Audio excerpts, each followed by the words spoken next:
Hi. You're obviously attracting a lot of attention these days with your NASA channel. Yeah, NASA took out NASA television on the internet. Mm-hmm. So. And we'd like to know a bit more about you. What's your background? What made you a sudden specialist with the shape of the Earth? Well, if I tell you it's a certain thing, and without having an instrument to prove it for over 1,000 years, let's say 500, I'll be generous, and there's no instrument or exploration of the surface, but you tell everybody it's that, if you're wrong, are you going to tell everybody?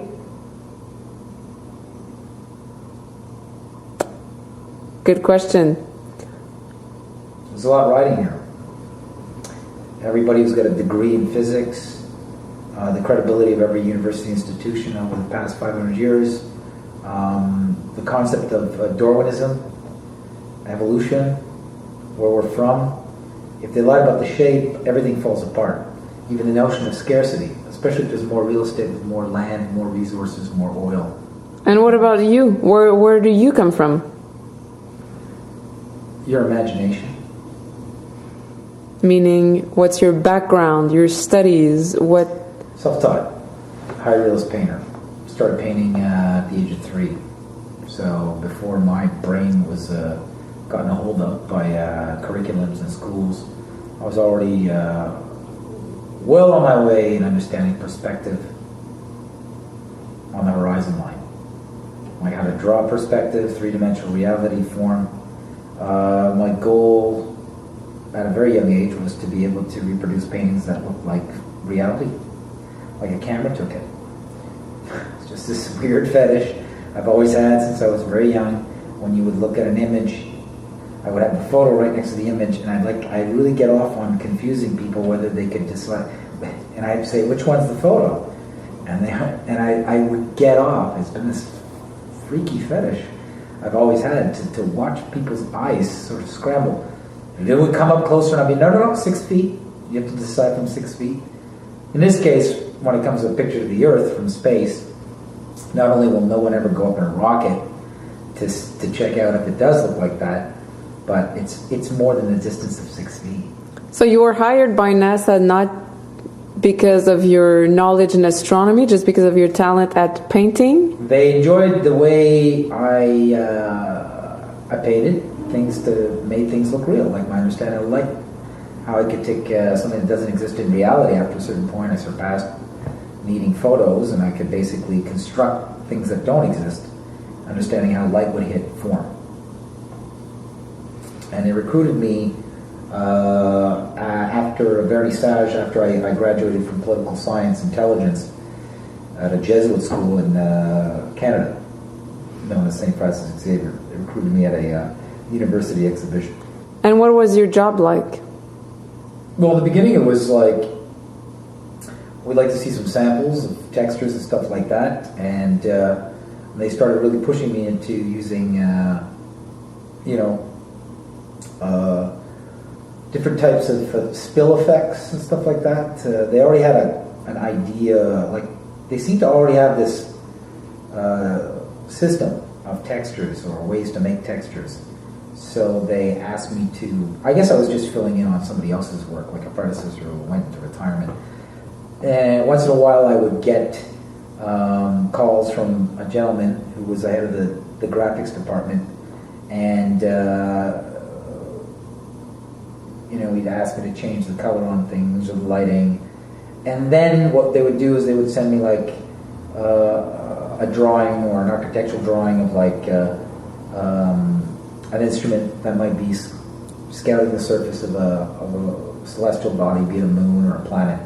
And then they would ask me to transpose these objects on the textures, and they would give me certain directions of like the light is at this angle, this time of the day, at this intensity, and then I would have to make the shadows congruous to the information they would make, and I'd have to make it look real.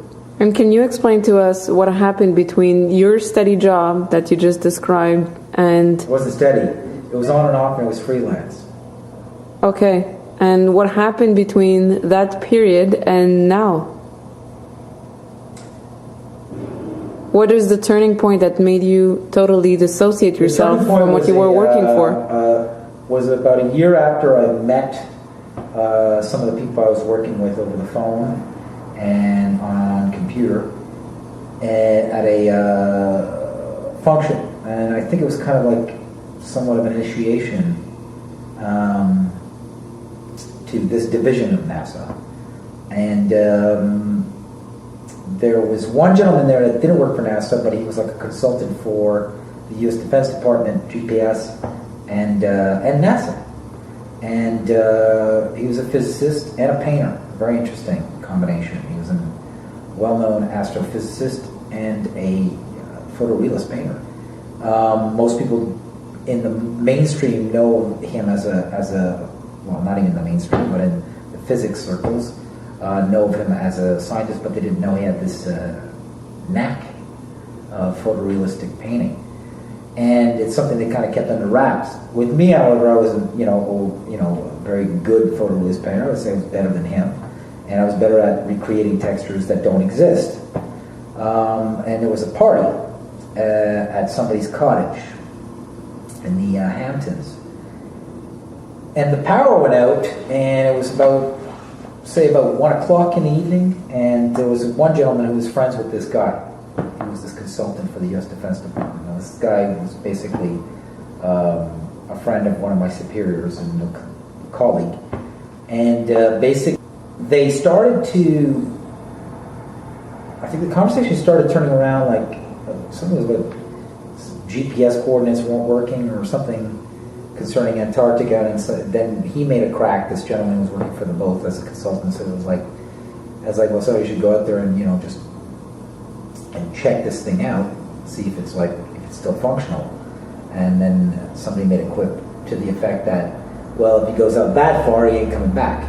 And I asked, like, what do you mean, like, why wouldn't he come back if he can go back on his, because GPS doesn't reach that far. And then I was like, well, why doesn't GPS reach that far? I mean, is it too cold? And it's like, it's because it's flat. And they started laughing. They all started laughing. And my superior had quite a weird smirk on his face. He was watching me to see how I would take all this. And there was no lights on, and they had candles that they just lit. And then basically, he took out some chalk, and it was like a cement sort of plank floor of some sort. And he started drawing out the Earth, all the continents exactly, but how they function, everything, physics, science, how everything we understand in movement of energy and objects in this new or hidden science, hidden from the public, how everything is caused by temperature, as opposed to like this very evasive notion of energy with Einstein and Hawking, that there's 3 ingredients to make a universe: energy, mass, and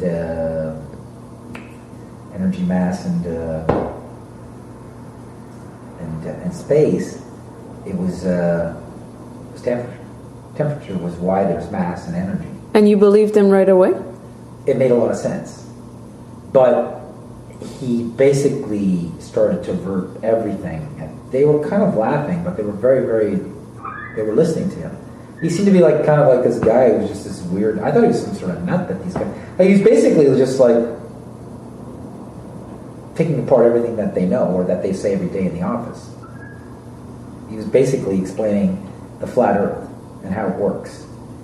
And he literally drew the UN flag.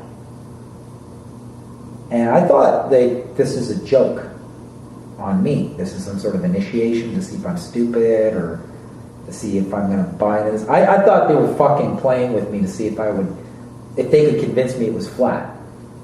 And what was creepy about the whole thing is that they were more laughing at me for not getting it. It never went back to it being a ball with these gentlemen that night. It might have been that at the office the next day, in front of everybody else, the underlings, but and then for weeks I couldn't think. Everywhere I went, every time I saw the picture of the Earth, it was like just a logo. It was a painting. It was a graphic. And then I started to scrutinize the actual images of the Earth they claim are photos, and it just started looking silly, like a cartoon. Like, why is the water so blue if it's reflecting the blue atmosphere, but I could still see the brownness of Africa? Like, wouldn't I be seeing Africa through the blue atmosphere? Like, why is the green and the brown of continents so clear with the blue of the water when the water of the oceans is just reflecting the blue atmosphere? And how come the whole thing, being 3 parts water, isn't reflecting the blackness of space? Like, I started seeing all these flaws. And the more and more I tried to prove this guy wrong, or just to find out if they were joking or pulling my leg, the more I realized they weren't joking. What do you think you were the one that they spoke about? That they told that to? I think there was some projects coming up down the pipeline.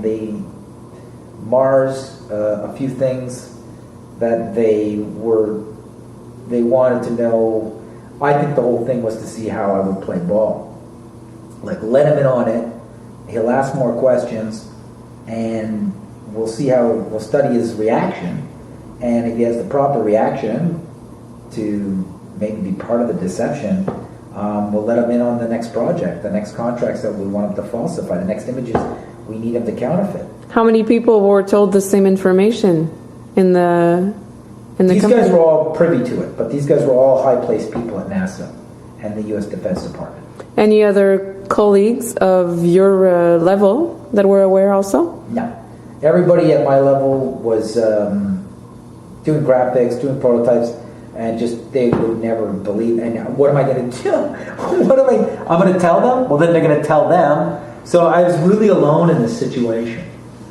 And I did more and more research, and every time I came up to prove an equation, it was supported by an event that was created through mass media caused by NASA. Be it the moon landing, be it this, and then it was the moon rocks, and then Van Brouwer going to Antarctica to pick up rocks like 2 years before the first moon mission. Then the rocks just looked like, and then it came out a couple of years ago that John Glenn, when he went on this world tour to sort of do a PR campaign, hey, we went to the moon, and he gave rocks to the Queen of England, and she gave those rocks to the museum in Amsterdam, and up until a couple of years ago, they found out that was just petrified wood. It wasn't a rock from the moon at all. So, I mean, everything's starting to come out now, but it's said once in the newspaper, almost like it's a revelation of the method, a he on everybody. And how did you deal with having the information in your head and continuing to work on the projects you were hired for? Well, after a while, extensions changed, numbers were dead, and I was not acknowledged. I didn't get through. I mean, even people I worked with, the agency said that they never even worked for them.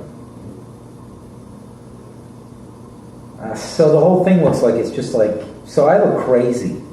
You know what I mean? I'm telling you, the guys I work with, when I call back, didn't, the agency saying they never worked for them, which I pretty much imagine is what they're saying right now, or what they were going to say about me was the same thing.